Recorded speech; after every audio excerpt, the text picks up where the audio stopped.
Hello, thank you for clicking on this video and watching. This video is going to be all about starting a business by yourself, being a solo entrepreneur, a sole trader. So my name is Kelly Joanne, if we've not met before. I am a brand and marketing consultant and I spent 14 to 16 years, I believe it was, in corporate. And I decided that, probably on a bit of a whim, that I wanted to be a freelancer and I wanted to work with lots of different brands and I wanted to meet lots of different people.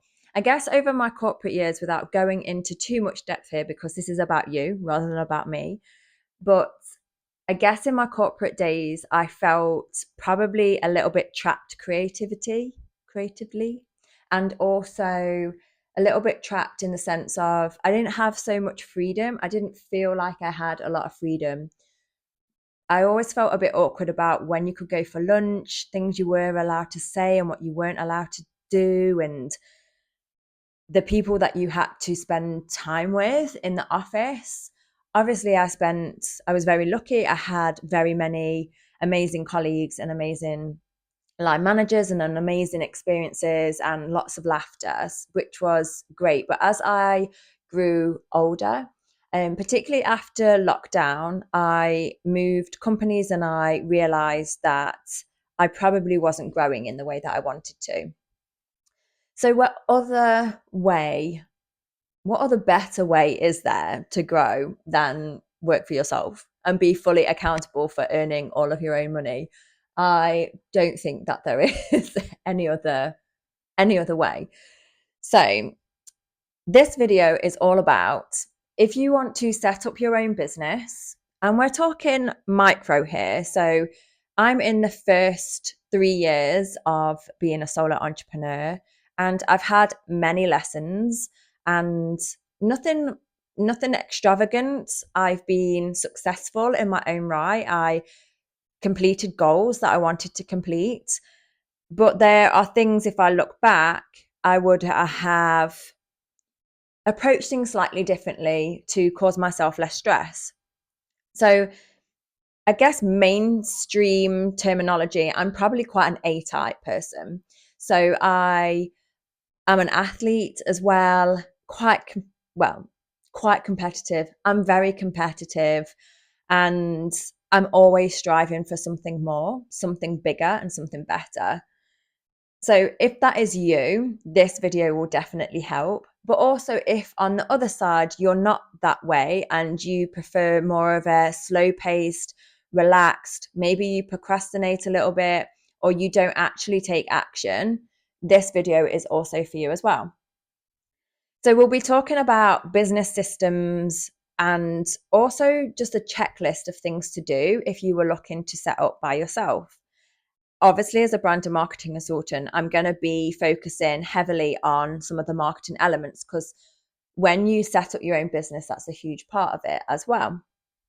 So I have a list. I'm going to try not to turn the pages too viciously because the microphone will pick it up very loudly. And I'll also give you some tips along the way, some sign-off points to different other websites to use and other PDFs and tools that I've created over the last 2.5 years. So, very long introduction there, but context of this, of my journey, is I wasn't in a high level leadership, senior leadership role when I was in corporate. I was very much that middle manager level.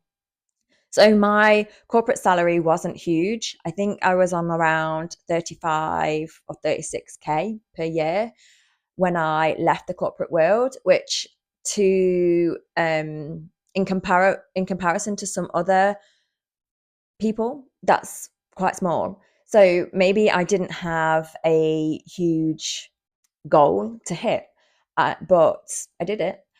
In my first year, I matched my corporate salary and some. And then in my second year, I earned 15K above that. So for me personally, is a huge goal. And I was very proud of that. Obviously, in this third year, I wanted to increase it even more. But sometimes we don't move on this fluid trajectory, we have to take a step back and look at what we're doing to move forwards. So we'll see how that goes at the end of the year. Also, the end of the year for me isn't December, it's actually May. So keep a track of the very first day you start business. So let's get into it, because I've got quite a bit of information to share. So this might be a long video.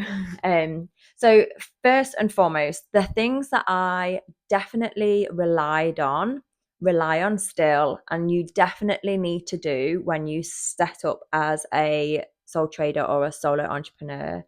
Firstly is register with the HRMC, and you can do this through a trusted accountant. I use, I'll pop her name on the screen actually, but I use an accountant that is amazing. I message her anytime. She explains all of the financial periods, when I have, how much I need to save each month to put away for my taxes, and when I need to pay them. And she explains everything in full for me. She's also helped me lay out all of my expenses and things like that.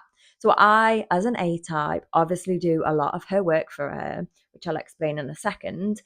But actually, I only pay an accountant like £200 a year to do all of my tax returns. All I have to do is put some money into the HRMC bank account. So register with an accountant. If you follow this next step, you won't have to pay an accountant that much. So I then set up a Monzo Business account, and it basically tracks anything that you're paying for relating to your business. Even if you meet up with someone to have a business conversation and you drive there and you get a coffee, that is business. So you pay for everything relating to your business on that account. No meals out with partners, no drinks at the weekend, anything like that, no food bills. It's purely just business related stuff. So everything in your Monzo is tracked in and out. Obviously, you'll be paid from clients into that account, but also keep an Excel spreadsheet. So I have 2 tabs on my Excel per year.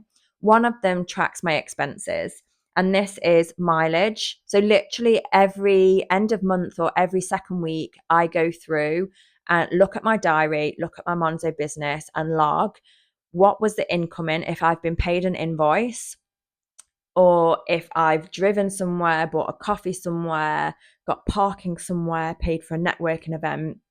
I log it all on an Excel spreadsheet, and I have different columns. So mileage, something relating to business meetings, often when I've bought a coffee, running expenses, petrol, anything else I can't think off the top of my head. Learning and development, so if I go to a conference or something that is relevant to marketing, and marketing. So if I pay for MailChimp or my website, anything like that, and networking. And then I also have a column for outsourcing. So if I outsource some work to somebody else, it goes on that column too. Okay, so over and above that, the next biggie things that I actually use and have done from the start are very simple things. LinkedIn. Like when I handed my notice in corporate, I got straight onto LinkedIn, and obviously I didn't update all of my profile at that point. I waited until the start of the day one, which was the 1st of May, ironically. But I just started to connect with people. I started to reach out to people that I knew had their own businesses, have little Zooms with them in the evenings and weekends, sometimes in my lunch break. And I would just start to message people and ask them questions about what it's like to run your own business, and find out more about them. But LinkedIn, if you are a service provider business, a professional service like myself, you're a business coach, you're a consultant, you're marketing, anything like that, then LinkedIn will be your best friend. It needs to be a space where you post, but you're also using it for messaging people. So getting people's DMs, you're doing it for research, you're trying to find out about businesses, brands that you want to work with, different industries. It's all on LinkedIn, and most people don't use it to its best advantage. And then Canva. So, oh, I missed something else off actually. But Canva is another best friend. Like we are a trio, LinkedIn and Canva and I. Canva, I do everything on there. So I've set up a template proposal, template invoices. You can actually do that on Monzo Business, automatic, by the way. But I have the free version. You can pay for the automatic invoice thing to happen. But yeah, Canva, I have all of my Instagram posts on there. You can obviously make videos on there. Literally, my whole life is on Canva and I love it. And it is super easy. I've paid for the premium version. I think I use majority of the functions for premium. But you can just use the free version as well. So basically, all of these things are free to set up, apart from the accountant that you'll pay once a year. So I would definitely start at them points. And then the next stage is around really pausing and spending time doing research. I will go into some marketing elements now that are important for you to be doing as a business owner. Depending on what your services are, there's going to be some other things that you might need to set up as well. But for me, as a brand and marketing consultant, I'm going to be using this as an example. But one of the things that I haven't actually written down, but I thought of this morning, was if I was to approach this again, and the type of person that I am, I have lots of ideas, lots of ideas. They come at me from all angles, often when I'm out on a run or out on the bike. And what I try to do, which I wouldn't do again, is I try and execute things immediately. But over the years, over the couple of years, I've spoken to various different people, and one of my new business friends, FYI, you'll also get a lot of new friends in this process. But one of my business friends, she looks after business systems for different organizations, different businesses. She basically gets businesses super efficient. And what she taught me really simply was to create your own system of logging your ideas, having a space each week to track yourself to see if you are on track. So, two things that I've implemented recently are CEO days, as in, I work very flexibly. I'm happy to work at a weekend in the evening. I'm not it first thing in the morning, like I'm fine, but I don't work all day every day. So I basically hit my income goals by working very, very part-time hours because of the way that I priced myself, and I still have a lot of wiggle room to do that. But what I realized was I wasn't really giving myself a lot of time in the week to sit and think about my own business. I was definitely executing my marketing and doing everything I needed to do, but I just felt like I should just pause a little bit more and consider myself. So every Friday, typically now, I either do nothing, or I sit down, I have my tracker, and it basically every week I just check over my stats, have a sit and a think, and mark up, am I on track to where I want to be? And as part of this process, this is a long winded story, on this tracker is an icebox area whereby I might want to reach out to someone, but it's probably not the right time. Or I have an idea, but I just maybe don't need to do it right now. It can wait. So I put it in the icebox. And this is a terminology that my friend Lydia uses as well. And we also have an iCarve area where you say what you've done really well that week. And then you go each month, you look at everything from that week and do it again. And then you do it quarterly and you do it yearly. And I've only been doing this for the last month, and it has changed the game for me. So from the off, definitely recommend doing that. So the next stage, when we're getting into marketing elements, most people jump straight into doing website and social media. But what I would recommend for you to do is utilize LinkedIn as much as possible and get your profile really strong.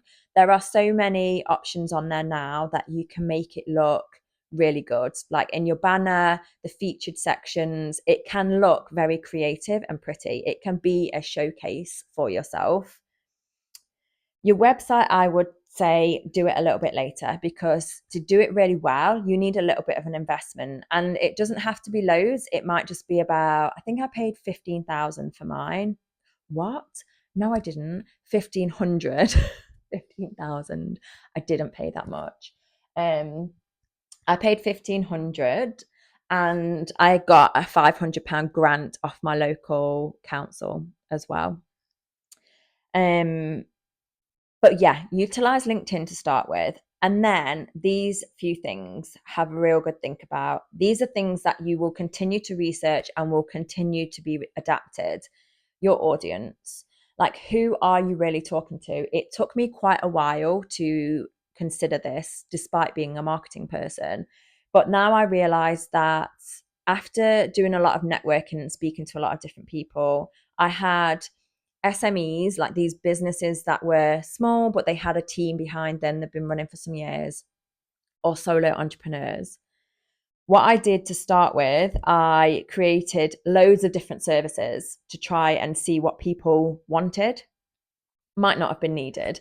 Eventually, over the last couple of years, I've just like reduced them down, because I realized what people were coming to me for. And it was these things.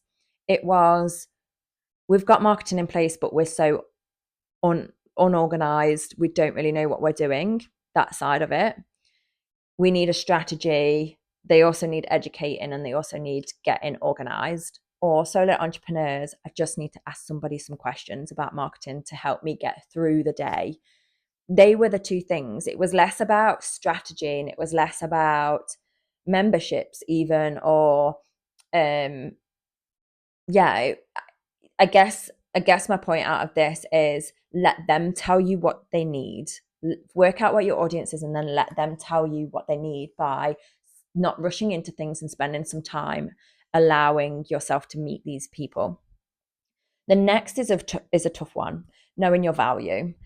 So this has a direct correlation with your price. So knowing your value is really important, because it's the way that you talk about yourself. It's the way that you market yourself. It's the way that you present yourself at networking. It's the way you price yourself, obviously.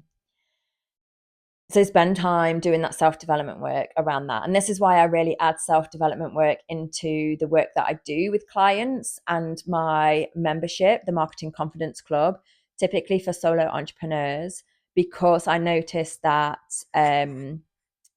that confidence in their value wasn't there. And sometimes it's not for me either. Just check that the mic's still on. Sometimes it's not for me either, but yeah, that's one of the biggest aspects of the journey that you're going to go through. Once you've established what your audience needs, how are you going to serve them? So what does your packages look like? Keep them small. You only need 1, 2, max 3 services, I would say. I'm not practicing what I preach here, but I've kind of funneled mine. So if you look on my website, which I'll put on the screen, you will see that I've got something for solo entrepreneurs, something for bigger organizations, and then some bits in between, which essentially the solo entrepreneurs can move into the middle package, or the middle package serves the bigger package to as an upsell. All of those points that I've just mentioned, I have put into an 8-step guide, which you can find on the homepage of my website as well. So enabling you to get organized with your marketing. Essentially, I follow 8 steps. Number 8 is self-development, but comes throughout all of them. But starting at 1 and working your way down the next 7 steps and using number 8 all the way through will really help you. No matter if you're setting up your business, setting up a new service, or you've got a new idea, like a new campaign that you want to run, following these 8 steps is basically what I do with all of my clients. Okay, so you've done the essential stuff that will be with you forever. We're now thinking about our audience, our value. You're going to check out that 8-step guide as well. And then think about your branding after that point, because a lot of people start with colors, they start with logos. But once you've done those bits, it might be really fast moving. You might do that in a week. But then think about, okay, what do I want out of my business? How do I want my brand to look and feel? You want your brand in place and solid from the start. You don't want to do a rebrand really quickly into your process, because that is quite a lot of work once you've got all of your channels set up. So once you've got your branding in place, your messaging follows from there, your prices and service follows from there, and then you'll be in a better place and feeling better about building a website from that point, and also networking. So this is the point where I would say your website comes next, and it doesn't need to be humongous. You don't need to spend £15,000 on it, but all you basically need is a homepage. You need an about page so people can read more about you. Service pages. So if you've got 1 or 2 services, 3 max, you're going to have 3 pages there. And then a contact page, and then 5 blogs maximum. So that sounds like quite a lot, but that's actually quite a small website. And the reason why I say this as a structure is because your SEO is going to be applied, search engine optimization, to each of your pages and each of your blog posts. And that will help Google to pick you up. And then that's almost like a passive income stream for you. So you'll be able to invest your time in doing your social media. You'll be able to invest your time in networking while Google is helping you out and bringing people to you. The reason why you need your services pages all separate and your blogs max 5 is because depending on what your services are, they're all going to be different. And you'll apply SEO so that people can find that specific service. So for example, one of mine is social media audits or marketing audits. SEO is applied to that page. So if people are looking for that, they can find that service page. Blogs. It is a myth that you need 1,000 blogs on your website. You need to find the most common questions that your audience ask in relation to the services that you offer and answer them in blogs. Because if people are asking, how do I create a social media content calendar? I offer social media audits. Why not write a blog about how to do that so people can find that and then link off to that service within that blog? Okay. So that's a really simple explanation of how to, do your website. The next point I'm going to talk about is messaging, just quickly. So messaging, some simple points on here is it's not about you, unfortunately. That's sad for me. I like to talk about myself and it's not about me or you.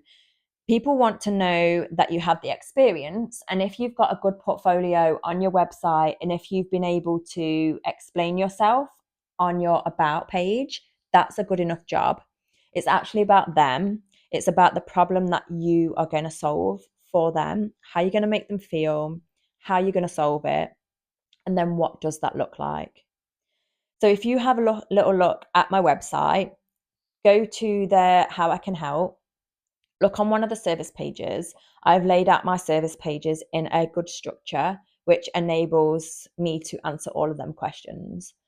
So my audience will get an understanding of who I am, what I do, but also why that service is applicable to them and how it's going to help them, and then what that looks like and what the investment is as well. Okay, let's go to networking next. So I absolutely burnt myself out from networking, and I don't mean like a proper burnout, but I really went for it. I hammered it at the start. which I loved. And I think it served a really great base for me, if I'm completely honest. I would say that this is one of the activities that I do on my marketing strategy that I turn off and I turn back on again, depending on how much client work that I get. So, networking. Basically, when you go to networking, it's probably not in the way that we deem it to be. As in, we think that we're going to talk about business and you'll walk away with business. It's not like that. Just to meet your expectations. Actually, what networking is just going to meet people and build relationships and make new friends. The more friends that you can make and you stay in touch with and you help out, that will come back to you and they will help you out as well. So go to networking events, tell people what you do, and then ask about them. Ask what they're up to, how they feel. Ask what their problem areas are. Ask what's going well for them. Ask how you can help them, or ask how they are working on their business and different people that you can collaborate with. The more that you ask someone else questions, the better that they will actually feel about themselves, because they'll feel interested in, and then they will think that you're a nice person, basically. And also, it enables you to do customer research with some potential, your potential target audience in that moment. Okay. I would say network in your local area, but go further afield as well. Try the online networking at the same time, because you can go to anyone across the country. Got some websites that you can check out for networking events and other business information as well. Okay, so next phase is after this point, after you've started to do all of these points, then add another social media channel. So obviously I referenced LinkedIn to start with, but that might not be the channel for you. LinkedIn isn't necessarily a B2B channel anymore. It's just more of a place where we talk about business. But if Instagram feels best for you, start there and do it really well and get into a groove. Add another social media channel later on down the line. Don't try and do it all at once. I see this so often and people flop. They do a lot of stuff, but not to a great standard. Okay. And then at that point, once you feel steady with what you've got and you're in some momentum, later on down the line, add a lead funnel and an email marketing through MailChimp as well. So you can start to collect your own audience and then segment out in terms of speaking to them about different services, different offers that you have, different pieces of advice that you offer as well. So a lead funnel, if you don't know what that is, basically when you go onto my website and you look at my 8-step guide, that is a lead funnel.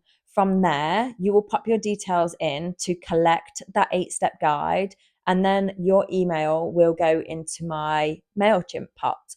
And then I'll be able to talk to you on a frequent basis every month about marketing advice, other epiphanies that I might have had as a business owner, and branding stuff, tips, new, like how to do this, that, and the other, along with some of my services at the same time.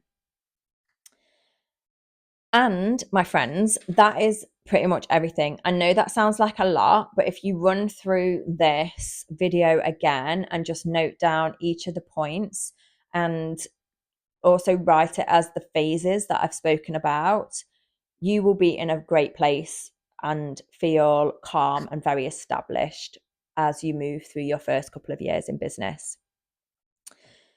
Some of the other places that you can go to that I found really helpful and I loved as a solo entrepreneur is the FSB, Federation of Small Businesses. So these have a whole heap of like legal advice, HR advice, if you sign up to them as a member.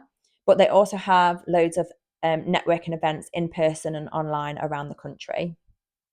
Small Business Britain is great. I love them. Again, they hold workshops. I think they have networking events, but you can sign up to this course. I think it was a 10-week course, and they run through marketing, finance, tech, AI, all sorts of stuff as well.